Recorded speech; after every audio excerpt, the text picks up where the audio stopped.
Welcome to our tutorial on importing Planogram files. EZPOG allows you to import PSA files and EZPOG files with ease. You have the option to import a single planogram at a time or bulk load multiple files at once. Importing a single file can be done from either the home screen or the Import-Export dropdown. Clicking Import Planogram in either location will bring you to our upload screen. From here, you can select the PSA or EZP file to upload. You'll have the option to open the planogram upon completion of this upload. To do a bulk import of multiple files, you'll need to select Import Planogram Bulkload from the Import-Export dropdown. This opens our Bulkload screen. Any files placed directly within our root folder will be loaded into the home folder of EZPOG.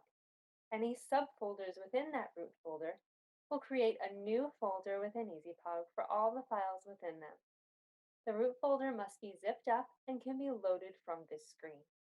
Once loaded, the files can be found on the home screen in their appropriate folders.